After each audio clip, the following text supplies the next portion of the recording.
ಶಾಂತಿ. ಇಂದಿನ ದಿನಾಂಕ 11/2/2026. ಪ್ರಾರ್ಥ ಮುರುಳಿ ಬಾಪ್ದಾದ ಮಧುಬನ. ಮಧುರ ಮಕ್ಕಳೇ, ಎಲ್ಲರಿಗೆ ಇದೇ ಸಂದೇಶವನ್ನು ಕೊಡಿ. ತಂದೆಯ ಆಜ್ಞೆಯಾಗಿದೆ. ಈ ಪುರುಷೋತ್ತಮ ಸಂಗಮ ಯುಗದಲ್ಲಿ ಪವಿತ್ರರಾಗಿ, ಆಗ ಸತ್ಯಯುಗದ ಆಸ್ತಿಯು ಸಿಗುವುದು. ಪ್ರಶ್ನೆ: ಎಲ್ಲರಿಗೆ ಯಾವ ಸಸ್ತ ವ್ಯಾಪಾರವನ್ನು ತಿಳಿಸುತ್ತೀರಿ?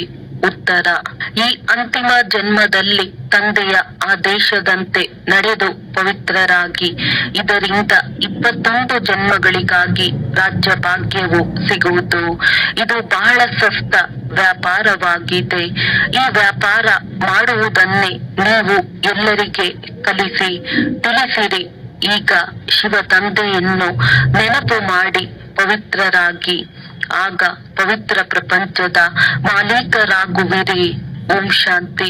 ಆತ್ಮಿಕ ಮಕ್ಕಳಿಗೆ ತಿಳಿದಿದೆ. ಆತ್ಮಿಕ ತಂದೆಯು ತಿಳಿಸಿಕೊಡುತ್ತಾರೆ.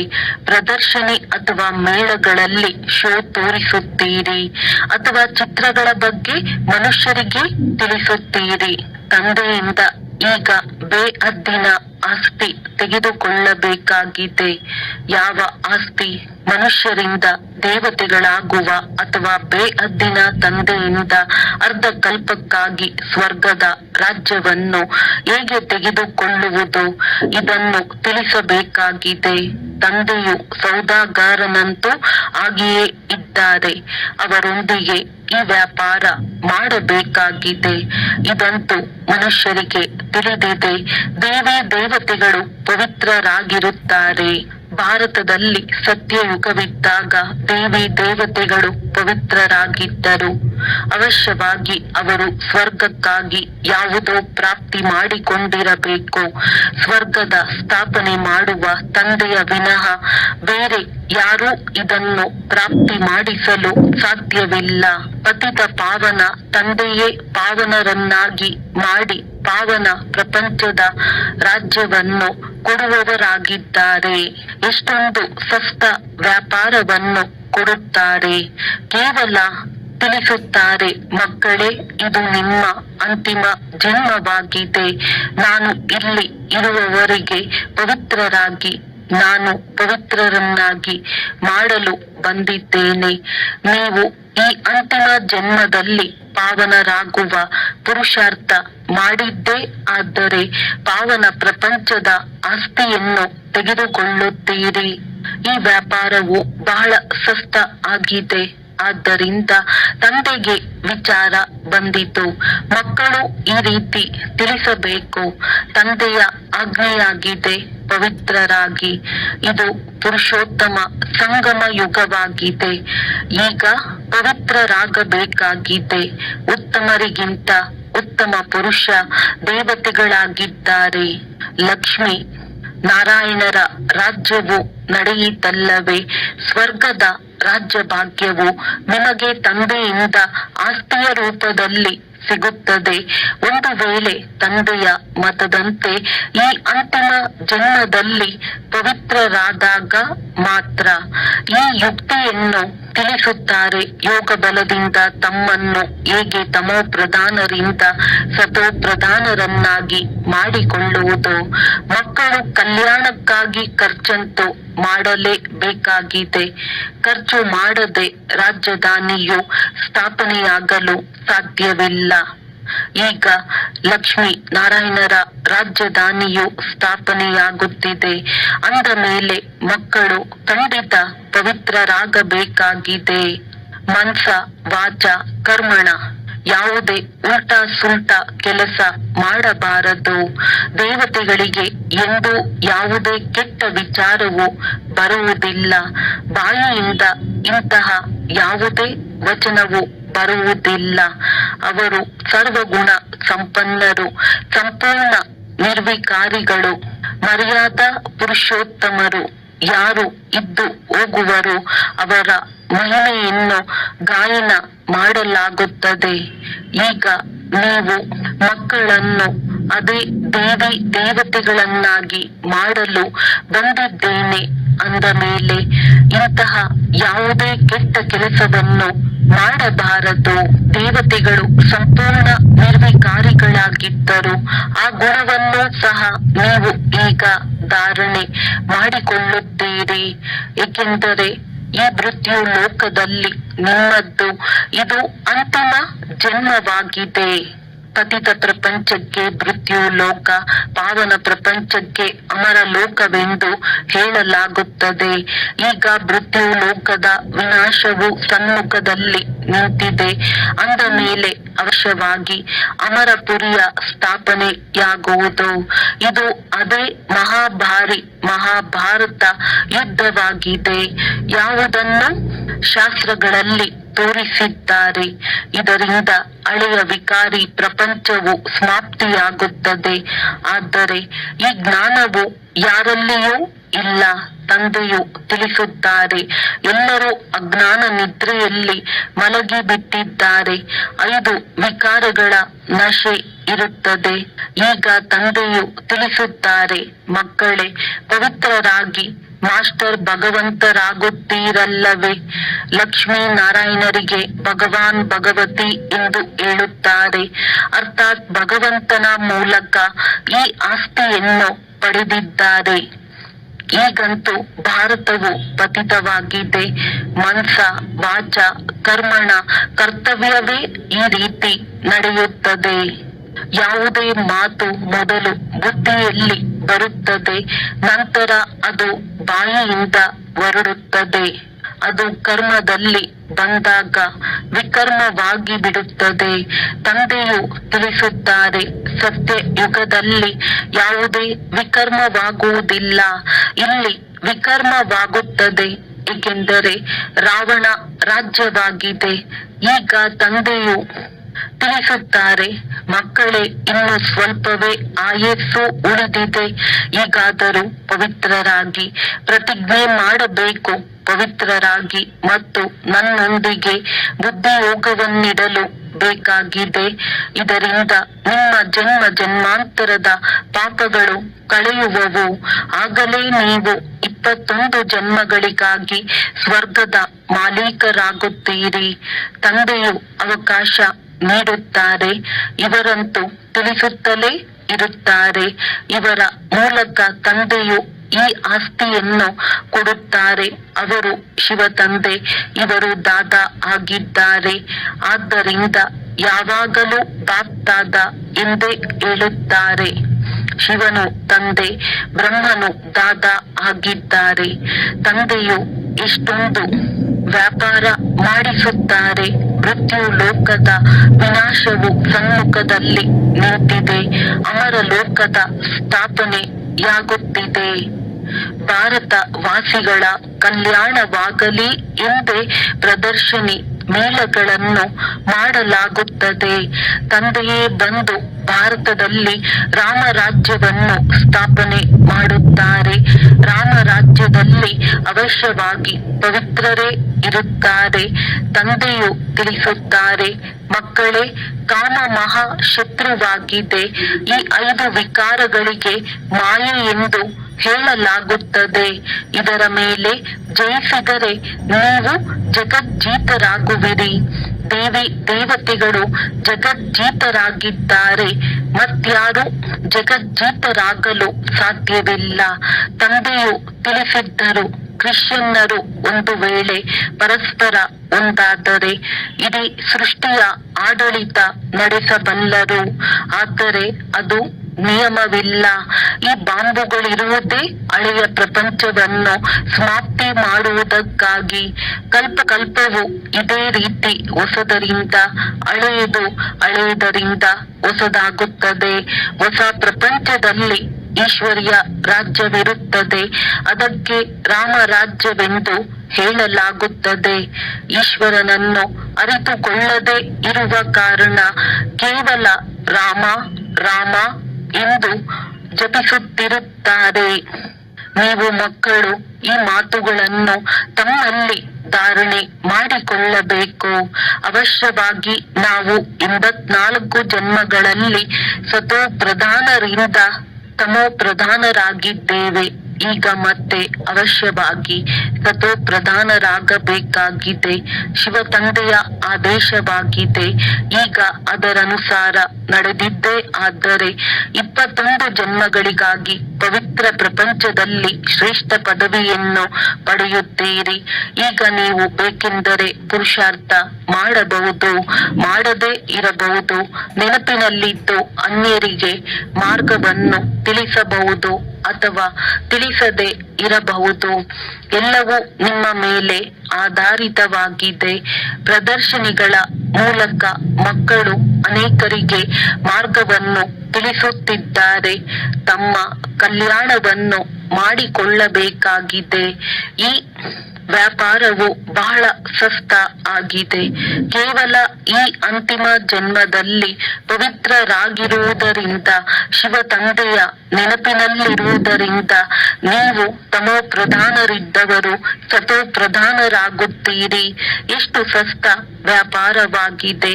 ಇದರಿಂದ ಜೀವನವೇ ಬದಲಾಗುತ್ತದೆ. ಈಗೀಗೆ ವಿಚಾರ ಮಾಡಬೇಕು. ತಂದೆಯ ಬಳಿ ಸಮಾಚಾರಗಳು ಬರುತ್ತವೆ. ಶ್ರೀರಕ್ಷೆಯನ್ನು ಕಟ್ಟಲು ಹೋದಾಗ ಕೆಲವರು ಹೇಳಿದರು, ಈ ಸಮಯವು ತಮೋ ಪ್ರಧಾನ ಪ್ರಪಂಚವಾಗಿದೆ. ಅಂದ ಮೇಲೆ ಇಲ್ಲಿ ಪವಿತ್ರರಾಗಿರುವುದು ಅಸಂಭವವಾಗಿದೆ ಎಂದು. ಪಾಪ, ಅವರಿಗೆ ಈಗ ಸಂಗಮ ಯುಗವಾಗಿದೆ ಎಂಬುದು ಗೊತ್ತಿಲ್ಲ. ತಂದೆಯೇ ಪವಿತ್ರರನ್ನಾಗಿ ಮಾಡುತ್ತಾರೆ. ಇವರಿಗೆ ಪರಮಪಿತ ಪರಮಾತ್ಮನೇ ಸಹಯೋಗಿಯಾಗಿದ್ದಾರೆ ಎಂಬುದು ಅವರಿಗೆ ಗೊತ್ತೇ ಇಲ್ಲ. ಪವಿತ್ರರಾದರೆ ಪವಿತ್ರ ಪ್ರಪಂಚದ ಮಾಲೀಕರಾಗಬಹುದು. ಇಲ್ಲಿನ ಪದವಿಯು ಬಹಳ ಭಾರಿಯಾಗಿದೆ ಎಂಬುದನ್ನು ತಿಳಿದುಕೊಂಡಿಲ್ಲ. ತಂದೆಯು ತಿಳಿಸುತ್ತಾರೆ, ಈ ಮಾಯಾರೂಪಿ 5 ವಿಕಾರಗಳ ಮೇಲೆ ಜಯ ಗಳಿಸಿದರೆ ನೀವು ಜಗಜ್ಜೀತರಾಗುವಿರಿ. ಅಂದ ಮೇಲೆ ಹೇಗೆ ಪವಿತ್ರರಾಗುವುದಿಲ್ಲ? ಇದು ಫಸ್ಟ್ ಕ್ಲಾಸ್ ವ್ಯಾಪಾರವಾಗಿದೆ. ತಂದೆಯು ತಿಳಿಸುತ್ತಾರೆ, ಮಕ್ಕಳೇ, ಕಾಮ ಮಹಾಶತ್ರುವಾಗಿದೆ. ಇದನ್ನು ಜಯಿಸುವುದರಿಂದ ನೀವು ಪವಿತ್ರರಾಗುವಿರಿ. ಮಾಯಾಜೀತರೇ ಜಗಜ್ಜೀತರು. ಇದು ಯೋಗ ಬಲದಿಂದ ಮಾಯೆಯನ್ನು ಗೆಲ್ಲುವ ಮಾತಾಗಿದೆ. ಪರಮಪಿತ ಪರಮಾತ್ಮನು ಬಂದು ಆತ್ಮಗಳಿಗೆ ತಿಳಿಸುತ್ತಾರೆ, ಮಕ್ಕಳೇ, ನನ್ನನ್ನು ನೆನಪು ಮಾಡಿದರೆ ನಿಮ್ಮಲ್ಲಿರುವ ತುಕ್ಕು ಬಿಟ್ಟು ಹೋಗುವುದು. ನೀವು ಸತೋ ಪ್ರಧಾನ ಪ್ರಪಂಚದ ಮಾಲೀಕರಾಗುತ್ತೀರಿ. ತಂದೆಯು ಸಂಗಮದಲ್ಲಿಯೇ ಆಸ್ತಿಯನ್ನು ಕೊಡುತ್ತಾರೆ. ಎಲ್ಲರಿಗಿಂತ ಉತ್ತಮ ಪುರುಷರು ಈ ಲಕ್ಷ್ಮೀ ನಾರಾಯಣರಾಗಿದ್ದರು. ಇವರಿಗೆ ಮರ್ಯಾದಾ ಪುರುಷೋತ್ತಮ, ದೇವಿ ದೇವತಾ ಧರ್ಮದವರೆಂದು ಹೇಳಲಾಗುತ್ತದೆ. ಮಕ್ಕಳಿಗೆ ಬಹಳ ಚೆನ್ನಾಗಿ ತಿಳಿಸಲಾಗುತ್ತದೆ. ಆದರೆ ಕೆಲವೊಮ್ಮೆ ಈ ಅಂಶಗಳು ಮರೆತು ಹೋಗುತ್ತವೆ. ನಂತರ ಭಾಷಣದಲ್ಲಿ ಈ ಮಾತುಗಳನ್ನು ತಿಳಿಸಲಿಲ್ಲವೆಂದು ವಿಚಾರ ಬರುತ್ತದೆ. ತಿಳಿಸುವ ಮಾತುಗಳಂತೂ ಬಹಳಷ್ಟಿವೆ. ವಕೀಲರು ಸಹ ಕೆಲವು ಮಾತುಗಳನ್ನು ಮರೆತು ಹೋಗುತ್ತಾರೆ. ನಂತರ ಅದು ನೆನಪಿಗೆ ಬಂದಾಗ ಗೊಂದಲವಾಗುತ್ತದೆ. ವೈದ್ಯರದ್ದು ಸಹ ಇದೇ ರೀತಿಯಾಗುತ್ತದೆ. ಈ ಕಾಯಿಲೆಗಾಗಿ ಈ ಔಷಧಿಯು ಸರಿಯಾಗಿದೆ ಎಂದು ನಂತರದಲ್ಲಿ ವಿಚಾರ ಬರುತ್ತದೆ. ಹಾಗೆಯೇ ಇಲ್ಲಿಯೂ ಸಹ ಅನೇಕ ಮಾತುಗಳಿವೆ. ತಂದೆಯು ತಿಳಿಸುತ್ತಾರೆ, ಇಂದು ನಿಮಗೆ ಗುಹ್ಯವಾದ ವಿಚಾರಗಳನ್ನು ತಿಳಿಸುತ್ತೇನೆ. ಆದರೆ ತಿಳಿದುಕೊಳ್ಳುವವರೆಲ್ಲರೂ ಪತಿತರಾಗಿದ್ದಾರೆ. ಏ ಪತಿತ ಪಾವನ ಎಂದು ಹೇಳುತ್ತಾರೆ. ಮತ್ತೆ ಯಾರಿಗಾದರೂ ಪತಿತರೆಂದು ಹೇಳಿದ್ದೇ ಆದರೆ ಕೋಪಿಸಿಕೊಳ್ಳುತ್ತಾರೆ. ಈಶ್ವರನ ಮುಂದೆ, ಏ ಪತಿತ ಪಾವನ, ಬನ್ನಿ, ಬಂದು ನಮ್ಮನ್ನು ಪಾವನ ಮಾಡಿ ಎಂದು ಸತ್ಯವನ್ನು ಹೇಳುತ್ತಾರೆ. ಈಶ್ವರನನ್ನು ಮರೆತು ಹೋದರೆ ಮತ್ತೆ ಸುಳ್ಳು ಹೇಳಿಬಿಡುತ್ತಾರೆ. ಆದ್ದರಿಂದ ಬಹಳ ಯುಕ್ತಿಯಿಂದ ತಿಳಿಸಬೇಕಾಗಿದೆ. ಹಾವು ಸಾಯಬೇಕು, ಕೋಲು ಮುರಿಯಬಾರದು. ತಂದೆಯು ತಿಳಿಸುತ್ತಾರೆ, ಇಲಿಯಿಂದ ಗುಣವನ್ನು ಕಲಿಯಿರಿ. ಹೇಗೆ ಇಲಿಯು ಬಹಳ ಯುಕ್ತಿಯಿಂದ ಕಚ್ಚುತ್ತದೆ, ಅದರಿಂದ ರಕ್ತವು ಹೊರಬಂದರೂ ಸಹ ಅದು ಗೊತ್ತೇ ಆಗುವುದಿಲ್ಲ. ಅದೇ ರೀತಿ ಮಕ್ಕಳ ಬುದ್ಧಿಯಲ್ಲಿ ಎಲ್ಲ ಮಾತುಗಳು ನೆನಪಿರಬೇಕು. ಯೋಗದಲ್ಲಿರುವವರಿಗೆ ಸಮಯದಲ್ಲಿ ಸಹಯೋಗ ಸಿಗುತ್ತದೆ. ಕೇಳುವವರು ತಿಳಿಸುವವರಿಗಿಂತಲೂ ಹೆಚ್ಚು ತಂದೆಗೆ ಪ್ರಿಯರಾಗಲೂಬಹುದು. ಆದ್ದರಿಂದ ಸ್ವಯಂ ತಂದೆಯೇ ಕುಳಿತು ತಿಳಿಸುತ್ತಾರೆ ಅಂದಾಗ ಈ ರೀತಿ ತಿಳಿಸಬೇಕು. ಅವರಿಗೆ ಪವಿತ್ರರಾಗುವುದು ಬಹಳ ಒಳ್ಳೆಯದು ಎಂಬುದು ಅರ್ಥವಾಗಬೇಕು. ಇದೊಂದು ಜನ್ಮ ಪವಿತ್ರರಾಗಿದ್ದರೆ ನಾವು 21 ಜನ್ಮಗಳು ಪವಿತ್ರ ಪ್ರಪಂಚದ ಮಾಲೀಕರಾಗುತ್ತೇವೆ. ಭಗವಾನು ವಾಚ, ಈ ಅಂತಿಮ ಜನ್ಮ ಪವಿತ್ರರಾಗಿ, ಆಗ ನಾನು ಗ್ಯಾರಂಟಿ ಕೊಡುತ್ತೇನೆ. ಡ್ರಾಮಾ ಪ್ಲಾನ್ ಅನುಸಾರ ನೀವು 21 ಜನ್ಮಗಳಿಗಾಗಿ ಆಸ್ತಿಯನ್ನು ಪಡೆಯುತ್ತೀರಿ. ನಾವು ಕಲ್ಪ ಕಲ್ಪವೂ ಈ ಆಸ್ತಿಯನ್ನು ಪಡೆಯುತ್ತಾ ಇರುತ್ತೇವೆ. ಸರ್ವೀಸಿನ ಉತ್ಸಾಹವಿರುವವರು ನಾವು ಹೋಗಿ ತಿಳಿಸಬೇಕೆಂದು ತಿಳಿದುಕೊಳ್ಳುತ್ತಾರೆ. ಸರ್ವೀಸಿಗಾಗಿ ಓಡುತ್ತಿರಬೇಕು. ತಂದೆಯಂತೂ ಜ್ಞಾನ ಸಾಗರನಾಗಿದ್ದಾರೆ. ಅವರು ಎಷ್ಟೊಂದು ಜ್ಞಾನದ ಮಳೆಯನ್ನು ಸುರಿಸುತ್ತಾರೆ. ಯಾರ ಆತ್ಮವು ಪವಿತ್ರವಾಗಿದೆಯೋ ಅವರಿಗೆ ಧಾರಣೆಯೂ ಆಗುತ್ತದೆ. ತಮ್ಮ ಹೆಸರನ್ನು ಪ್ರಸಿದ್ಧ ಮಾಡಿ ತೋರಿಸುತ್ತಾರೆ. ಪ್ರದರ್ಶನಿ ಮೇಳಗಳಿಂದ ಯಾರು ಹೀಗೆ ಸರ್ವಿಸ್ ಮಾಡುತ್ತಾರೆ ಎಂಬುದು ಅರ್ಥವಾಗುತ್ತದೆ. ಶಿಕ್ಷಕಿ ಸಹೋದರಿಯರು ಹೋಗಿ ನೋಡಬೇಕು ಯಾರು ಹೇಗೆ ತಿಳಿಸುತ್ತಾರೆ ಎಂದು. ಹೆಚ್ಚಿನದಾಗಿ ಲಕ್ಷ್ಮೀನಾರಾಯಣ ಹಾಗೂ ಏನೇ ಚಿತ್ರದ ಬಗ್ಗೆ ತಿಳಿಸುವುದು ಒಳ್ಳೆಯದಾಗಿದೆ. ಯೋಗ ಬಲದಿಂದ ಮತ್ತೆ ಈ ರೀತಿ ಲಕ್ಷ್ಮೀ ನಾರಾಯಣರಾಗುತ್ತೇವೆ. ಲಕ್ಷ್ಮೀ ನಾರಾಯಣರೇ ಕೊನೆಯಲ್ಲಿ ಆದಿದೇವ ಆದಿದೇವಿಯಾಗುತ್ತಾರೆ. ಚತುರ್ಭುಜದಲ್ಲಿ ಲಕ್ಷ್ಮೀ ನಾರಾಯಣ ಇಬ್ಬರು ಬಂದು ಬಿಡುತ್ತಾರೆ. 2 ಭುಜ ಲಕ್ಷ್ಮಿಯದ್ದು, 2 ಭುಜ ನಾರಾಯಣನದ್ದು. ಇದು ಸಹ ಭಾರತವಾಸಿಗಳಿಗೆ ಗೊತ್ತಿದೆ. ಮಹಾಲಕ್ಷ್ಮಿಗೆ 4 ಭುಜಗಳಿವೆ. ಇದರ ಅರ್ಥವೇನೆಂದರೆ ಅವರು ದಂಪತಿಗಳಾಗಿದ್ದಾರೆ. ವಿಷ್ಣುವೆಂದರೆ ಚತುರ್ಭುಜ ಇರುವವರು. ಪ್ರದರ್ಶನಿಯಲ್ಲಂತೂ ಪ್ರತಿನಿತ್ಯವೂ ತಿಳಿಸಲಾಗುತ್ತದೆ. ರಥವನ್ನು ತೋರಿಸಿದ್ದಾರೆ. ಅರ್ಜುನನು ರಥದಲ್ಲಿ ಕುಳಿತಿದ್ದನು. ಕೃಷ್ಣನು ರಥವನ್ನು ನಡೆಸುವ ಸಾರಥಿಯಾಗಿದ್ದನೆಂದು ಹೇಳುತ್ತಾರೆ. ಇವೆಲ್ಲವೂ ಕಥೆಗಳಾಗಿವೆ. ಇಲ್ಲಿ ಇವು ಜ್ಞಾನದ ಮಾತುಗಳಾಗಿವೆ. ಜ್ಞಾನಾಮೃತದ ಕಳಶವನ್ನು ಲಕ್ಷ್ಮಿಯ ತಲೆಯ ಮೇಲೆ ಇಟ್ಟಿದ್ದಾರೆಂದು ತೋರಿಸುತ್ತಾರೆ. ವಾಸ್ತವದಲ್ಲಿ ಕಳಶವನ್ನು ಜಗದಂಬೆಯ ಮೇಲೆ ಇಡಲಾಗಿದೆ. ಇವರೇ ನಂತರ ಲಕ್ಷ್ಮಿಯಾಗುತ್ತಾರೆ. ಇದನ್ನು ಸಹ ತಿಳಿಸಬೇಕಾಗಿದೆ. ಸತ್ಯಯುಗದಲ್ಲಿ ಒಂದು ಧರ್ಮ, ಒಂದು ಮತದ ಮನುಷ್ಯರಿರುತ್ತಾರೆ. ದೇವತೆಗಳದ್ದು ಒಂದು ಮತವಾಗಿದೆ. ದೇವತೆಗಳಿಗೆ ಶ್ರೀ ಎಂದು ಹೇಳಲಾಗುತ್ತದೆ, ಮತ್ಯಾರಿಗೂ ಹೇಳುವುದಿಲ್ಲ ಅಂದಾಗ ತಂದೆಗೆ ಈ ವಿಚಾರ ನಡೆಯುತ್ತಿತ್ತು. ತಿಳಿಸುವುದಕ್ಕೆ ಕೆಲವೇ ಶಬ್ದಗಳಿರಬೇಕು. ಈ ಅಂತಿಮ ಜನ್ಮದಲ್ಲಿ ಪಂಚವಿಕಾರಗಳನ್ನು ಗೆಲ್ಲುವುದರಿಂದ ನೀವು ರಾಮರಾಜ್ಯದ ಮಾಲೀಕರಾಗುತ್ತೀರಿ. ಇದು ಸಸ್ತ ವ್ಯಾಪಾರವಾಗಿದೆ. ತಂದೆಯು ಬಂದು ಅವಿನಾಶಿ ಜ್ಞಾನ ರತ್ನಗಳ ದಾನವನ್ನು ಕೊಡುತ್ತಾರೆ. ತಂದೆಯು ಜ್ಞಾನ ಸಾಗರನಾಗಿದ್ದಾರೆ. ಅವರೇ ಜ್ಞಾನ ರತ್ನಗಳನ್ನು ಕೊಡುತ್ತಾರೆ. ಇಂದ್ರ ಸಭೆಯಲ್ಲಿ ಕೆಲವರು ಮಾಣಿಕ್ಯ, ಮುತ್ತು, ನೀಲಾಮಣಿ ಎಲ್ಲರೂ ಇದ್ದಾರೆ. ಎಲ್ಲರೂ ಸಹಯೋಗ ವರ ಹಾಕುವವರು ಶ್ರೇಷ್ಠ ಪದವಿಯನ್ನು ಪಡೆಯುತ್ತಾರೆ. ಇದು ಬಹಳ ಸಹಜವಾಗಿದೆ.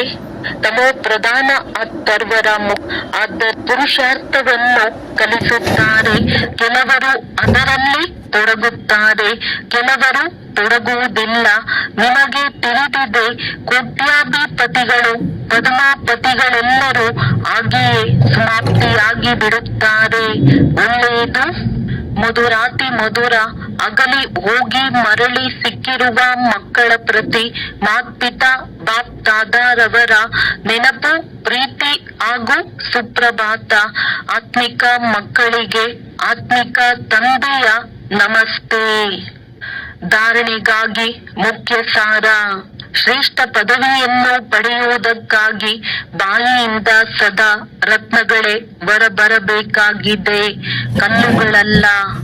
ಮನಸ ವಾಚ ಕರ್ಮಣ ಮರ್ಯಾದಾ ಪುರುಷೋತ್ತಮರನ್ನಾಗಿ ಮಾಡುವಂತಹ ಕರ್ಮವನ್ನೇ ಮಾಡಬೇಕಾಗಿದೆ. ಈ ಅಂತಿಮ ಜನ್ಮದಲ್ಲಿ ಪವಿತ್ರರಾಗುವ ಪ್ರತಿಜ್ಞೆ ಮಾಡಬೇಕಾಗಿದೆ. ಪವಿತ್ರರಾಗುವ ಯುಕ್ತಿಯನ್ನೇ ಎಲ್ಲರಿಗೆ ತಿಳಿಸಬೇಕಾಗಿದೆ. ವರದಾನ: ಎವರ್-ರೆಡಿ ಆಗಿದ್ದು ಪ್ರತಿಯೊಂದು ಪರಿಸ್ಥಿತಿ ಎಂಬ ಪರೀಕ್ಷೆಯಲ್ಲಿ ಸಂಪೂರ್ಣವಾಗಿ ಉತ್ತೀರ್ಣರಾಗುವಂತಹ ಎವರ್ ಹ್ಯಾಪಿ ಭವ. ಯಾರು ಎವರ್-ರೆಡಿ ಆಗಿದ್ದಾರೆಯೋ ಅವರ ಪ್ರತ್ಯಕ್ಷ ಸ್ವರೂಪವು ಎವರ್ ಹ್ಯಾಪಿಯದ್ದಾಗಿರುತ್ತದೆ. ಯಾವುದೇ ಪರಿಸ್ಥಿತಿ ಎಂಬ ಪರೀಕ್ಷೆ ಅಥವಾ ಪ್ರಾಕೃತಿಕ ಆಪತ್ತುಗಳು ಮೂಲಕ ಬಂದಿರುವಂತಹ ಪರೀಕ್ಷೆ ಅಥವಾ ಯಾವುದೇ ದೈಹಿಕ ಕರ್ಮ ಭೋಗದ ಪರೀಕ್ಷೆಯೇ ಬರಲಿ, ಇವೆಲ್ಲ ಪ್ರಕಾರದ ಪರೀಕ್ಷೆಗಳಲ್ಲಿ ಸಂಪೂರ್ಣವಾಗಿ ಉತ್ತೀರ್ಣರಾಗುವವರೇ ಎವರ್-ರೆಡಿ ಎಂದು ಹೇಳುತ್ತೇವೆ. ಹೇಗೆ ಸಮಯವು ಯಾರಿಗಾಗಿಯೂ ನಿಲ್ಲುವುದಿಲ್ಲವೋ ಹಾಗೆಯೇ ಎಂದಿಗೂ ಯಾವುದೇ ಅಡಚಣೆಗಳು ನಿಲ್ಲಿಸಲು ಸಾಧ್ಯವಾಗಬಾರದು. ಒಂದು ಸೆಕೆಂಡಿನಲ್ಲಿ ಮಾಯೆಯ ಸೂಕ್ಷ್ಮ ಅಥವಾ ಸ್ಥೂಲ ವಿಘ್ನಗಳು ಸಮಾಪ್ತಿಯಾಗಿ ಬಿಡಬೇಕು. ಹೀಗಾದಾಗಲೇ ಎವರ್ ಹ್ಯಾಪಿ ಆಗಿರಲು ಸಾಧ್ಯ. ಸ್ಲೋಗನ್: ಸಮಯದಲ್ಲಿ ಸರ್ವ ಶಕ್ತಿಗಳನ್ನು ಕಾರ್ಯದಲ್ಲಿ ಉಪಯೋಗಿಸುವುದು, ಅರ್ಥಾತ್ ಮಾಸ್ಟರ್ ಸರ್ವಶಕ್ತಿವಂತನು ಆಗುವುದಾಗಿದೆ. ಅವ್ಯಕ್ತ ಸೂಚನೆ: ಏಕತೆ ಮತ್ತು ವಿಶ್ವಾಸದ ಗುಣಲಕ್ಷಣಗಳ ಮೂಲಕ ಸಫಲತಾ ಸಂಪನ್ನರಾಗಿರಿ. ಏಕತೆಗೆ 2 ಆಧಾರವಿದೆ. ಒಂದು ವಿಶ್ವಾಸ, ಇನ್ನೊಂದು ಪ್ರೀತಿ. ಎಂದು ಒಬ್ಬರಿನ್ನೊಬ್ಬರಲ್ಲಿ ವಿಶ್ವಾಸ ಕಡಿಮೆ ಇರಬಾರದು. ಒಬ್ಬರು ಹೇಳಿದರು, ಇನ್ನೊಬ್ಬರು ಒಪ್ಪಿದರು. ಏಕತೆಯ ಸೂತ್ರದಲ್ಲಿ ಪೂರ್ಣಿಸುವುದಕ್ಕೆ ಇದೇ ವಿಧಿಯಾಗಿದೆ. ಹೃದಯದ ಪರಸ್ಪರ ಪ್ರೀತಿಯು ಹತ್ತಿರ ತರುತ್ತದೆ. ಹೇಗೆ ತಂದೆಯೊಂದಿಗೆ ಎಲ್ಲರದ್ದೂ ಸ್ನೇಹವಿದೆ, ಹಾಗೆಯೇ ಪರಿವಾರದೊಂದಿಗೂ ಹೃದಯದ ಸತ್ಯ ಸ್ನೇಹವಿರಲಿ. ಇದಕ್ಕೆ ಸ್ವಮಾನದಲ್ಲಿದ್ದು ಎಲ್ಲರಿಗೂ ಸನ್ಮಾನ ಕೊಡಿ. ಒಳ್ಳೆಯದು. ಓಂ ಶಾಂತಿ. ಓಂ ಶಾಂತಿ.